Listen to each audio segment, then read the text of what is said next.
Horatio Sanz, actor, comedian, former Saturday Night Live cast member, and host of the Hooray Show podcast. That's right. Available on at hoorayShow.com. That's HOORAY. It's like hooray. Yeah, hip, hip, hooray. Yeah. You can go to DetroitImprovFestival.org for tickets, as he's going to be headlining the Detroit Improv Festival this Friday and Saturday night. You're on SNL from, a long time on SNL, right? A decade? 8 years. 8 years. Yeah, before they pushed me out. The audition, they did? The audition process of Saturday Night Live. It was one of those things where I knew I had to prepare more than anything ever, so that when I did it, even if I failed, I would feel good about my life. And luckily, it was just once, and I got it. But when you do skits, as opposed to like singular standing up doing comedy or doing impersonations, how difficult is that? Because it's hard to do both if you're going to do an audition, isn't it?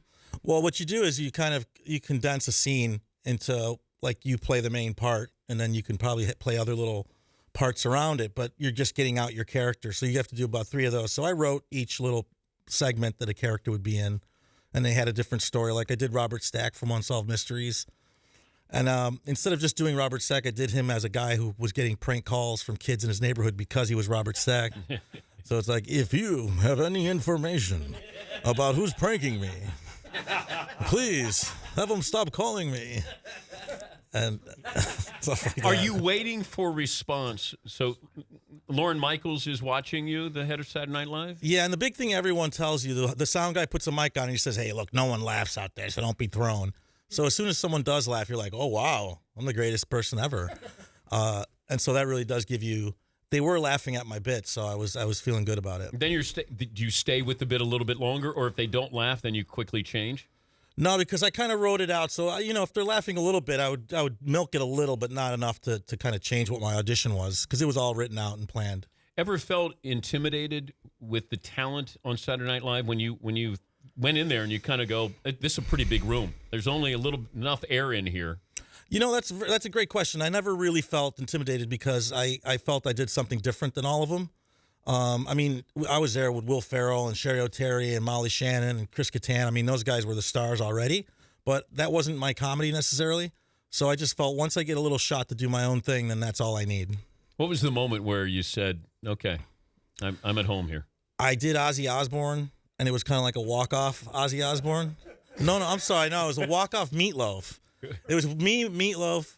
I think one of those, Meatloaf or Ozzy. I think it was Ozzy had bitten off the head of a dove, and then I was like singing Ozzy, and it went to commercial, and like the audience went crazy. And I'm like, okay, that's it. Finally, I hit one. Give me a little Ozzy. Well, I could, when he used to be on a lot of drugs, he'd be like, and now he's off so many drugs. It's like, and it's like, I go, and it's like, yeah, I go there. But as a child, I used to sing like him. But I loved it. His wife understood what he was saying, which I thought was fascinating. Yeah, Amy Poehler knew. Yeah, she knew the code or whatever. She broke the code. Yeah. And I always used to sing Ozzy. Got a crazy feeling I don't understand. Gotta get away from you. Was there reverb in there, Horatio? I do a little reverb, yeah. I started doing all these impressions before microphones were invented, so I had to kind of do my own reverb. So I did those things as little kids, and I was like, oh, I guess I'll try that, because my dad once told me I did a great Robert Stack when I was little, and I remembered that. And if your dad said that. I'm like, my dad said it was good. I guess, I should try it. Who did you grow up wanting, or that you admired, or you related to? I really loved John Belushi, because that was kind of when I was very little, my brothers would let me watch SNL with them in their room, and they loved them. And John Belushi was from Chicago, so I'm from Chicago, so I was like, oh, I can make it too. Not only that, I was kind of chubby, and I wore fake Ray-Bans in my neighborhood to look like Belushi. So then I'd have like guys in the neighborhood going, look at little Belushi, man. So then I was like, oh, cool. I'm getting, all this all this attention from being like Belushi. So I kind of went with it until now, actually. But did you act like Belushi when you got to Saturday Night Live? No, by the time I got to Saturday Night Live, I kind of figured out how to do my own thing. But when I did start at Second City, I was definitely trying to do Belushi. But I mean partying. Oh, sure. Yeah. Sure, Yeah. sure. I quit college because I had to tell my dad, I'm sorry I have to quit college, but I found what I want to do. And a lot of what I wanted to do at the time was doing shows and then drinking with really funny people afterwards.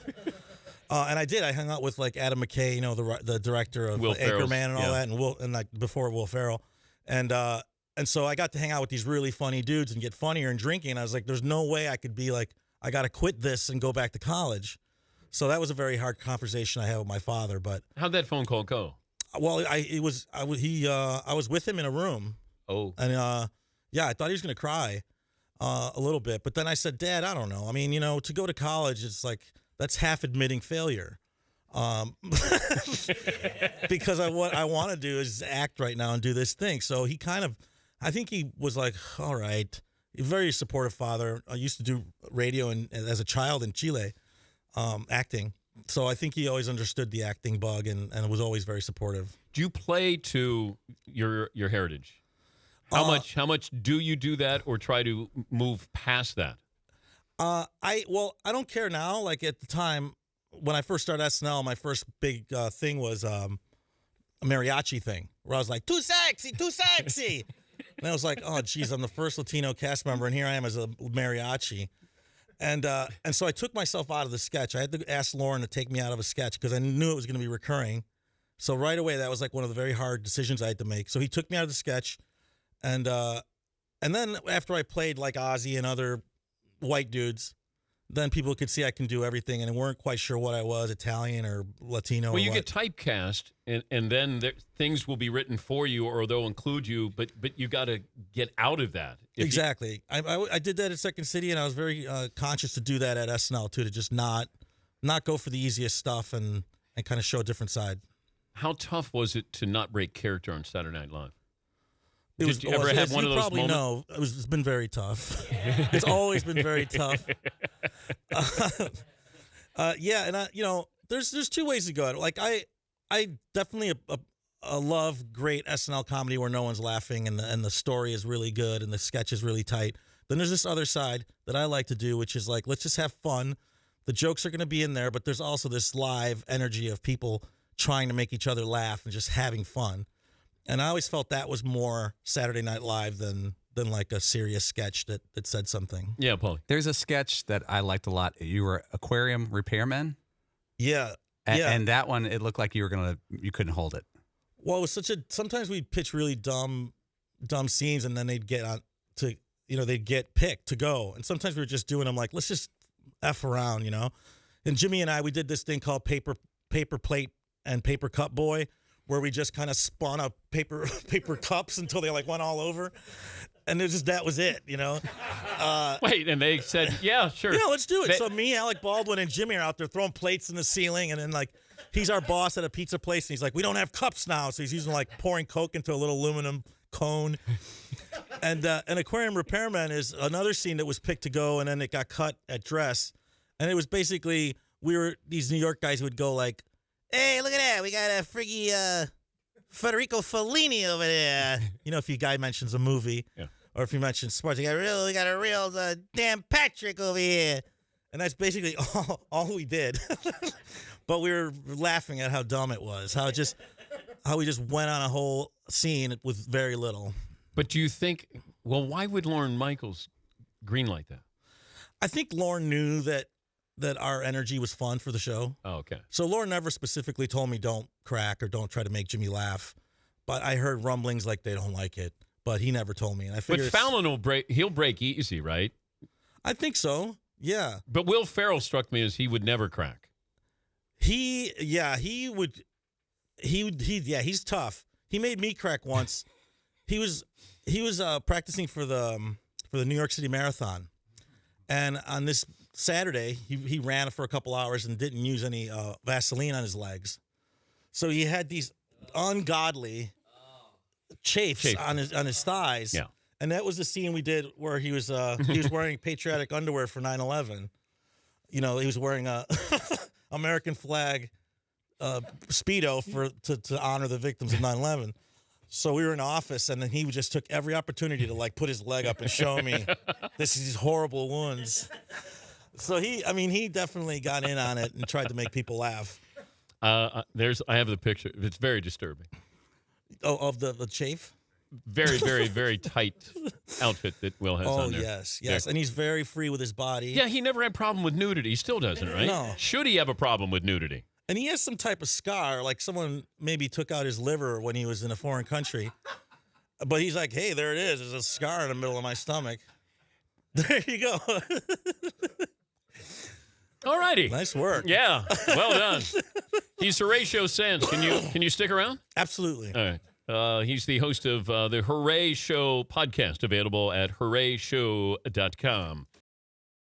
He's Horatio Sanz, the host of the Hooray Show podcast, available at horatio.com, headlining the Detroit Improv Festival this Friday and Saturday night. DetroitImprovFestival.org for tickets here. We were talking about Lindsay Lohan during the break, and why not? There's a sketch, a Disney World sketch with you and Lindsay Lohan. Yes, me and most of the cast. Yeah. Why was that one of those that everybody was crying with laughter? I don't really know why, but I guess the thing is that it has that on Debbie Downer, it has that and so that is such a pivotal part of the scene that it was in the read through. Someone played it on a recorder. Every time she says something horrible, you have to have the and then she said something about feline AIDS, and then they went meow meow. But yeah, the whole thing, like, we didn't do it straight ever, and we were just hoping that we'd get it together. But it just got funnier and funnier to a point where I had to wipe my tears with fake waffles, because I was literally just crying tears of joy and laughing in this sketch. Who is the tough guest host? Usually the tough guys would be people who actually were famous actors and were good actors and had because those guys were the hardest to tell what to do. When sports guys come in, they're perfect because they're like, hey man, I'm just having fun. So that's why we did, Derek Jeter's Taco Hole. I think we did Tom Brady's Casa de Falafel. I forget all of them, but it was always very easy for me to do those things with silly things with sports guys instead of just trying to have sports guys be. But Jeter doesn't actors. let his guard down. Jeter. Well, you know what? I missed a big orgy at Jeter's house. I'm supposing it was an orgy. I wasn't there. A bunch of people from the cast and others went up to his house. Wait, you didn't get invited? And I didn't get invited, or I was working late. I'm going to say I was working late. I was writing Derek Jeter's Taco Hole. But they all went in there, and they came back with gift baskets and everything, so it was kind of cool. Wow. Was there a skit with Brady in his underwear on Saturday Night Live? I don't know. I was out of town when Brady hosted, and I kind of flew in to do the show, so I wasn't there for the whole time. But he was taking the air out of props and stuff, and and I was like, come on, man. Wow. Who surprised you the most hosting? In a good or bad way? In a good way, when you got someone like John McCain or a politician like Gore. When Gore was on, I was like, God, he's so funny on the show. What the hell happened to this guy? Where was he for the past 6 months? And he was very charming and kind of self-effacing, and I thought, those guys were always good. John McCain is very funny, but he doesn't know why he's funny. I think. Yeah, I've been around those people. Yeah, they take it. Yeah, I've been around those people. The 40th anniversary of Saturday Night Live, star-studded. Yeah, really great. Who'd you hang with? What memory do you take away? I hung out with Lucy Liu, because she hosted when I did the show. So I'd rented a limo with a bunch of beer, and I had my friend Nunez going around the block waiting for the show to end. So I'm like, perfect. We're going to bring Lucy Liu and Jane Krakowski in the limo and take them to the party. But Nunez is like, I'm at the bar right now. I'm like, Nunez, all you had to do was get the limo with beer. Wait, do you think that these women were going to get in the limo? They did get in the limo. Actually, they did get in the limo. Yeah. Wait, did you think you had a shot? I did think I have a shot. I still do think I have a shot. I'm going for there a had to be a long-term plan. a lot of beer there, Horatio. There had to be a lot of beer. Hey, whatever it takes. But let's not get that crazy. Not whatever it takes. You know, I wouldn't give him Quaaludes or anything. What about? What year is this? We're talking about Quaaludes here. How about musical artists? What cool ones? Yeah. Did you hang with? I love Radiohead, but I didn't want. I love them. I didn't want to hang with him because if Tom York says something like rude and treats me like, then I'm like that ruins the whole catalog. He treat you like ship. Treat me like ship. Ship. Yeah, like absolutely. Like a sinking like ship. Stuff, junk. Yes. And Keith Richards. Did you see Keith? I did. You know, I figured it's the 40th anniversary. I want to smoke marijuana on the stage there where they say the hellos and good nights. Yeah. I'm like, this would be a great thing for me to take home and talk to my children someday. And no one would smoke with me. I offered Bill Murray some, and he's like, no, thank you. And then I look over and I see Keith Richards, and I'm like, look, if Keith Richards turns you down, that's awesome. Also, you know, it's like I'm such a stoner that Keith Richards was like, take it easy. but no, he was like, oh yeah, I'll have some of that. So he smokes my joint.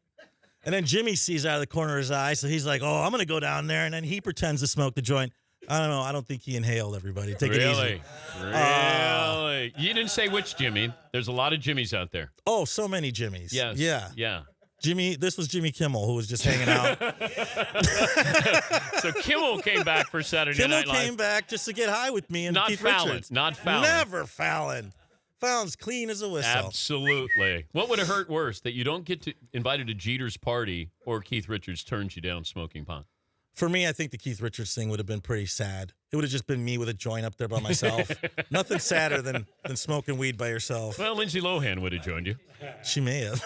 He's Horatio Sanz, host of the Horatio podcast, available at Horatio.com. Also headlining Detroit Improv Festival. Go to DetroitImprovFestival.org for tickets this Friday and Saturday night. Thanks for coming by, bro. Thank you very much. It's awesome.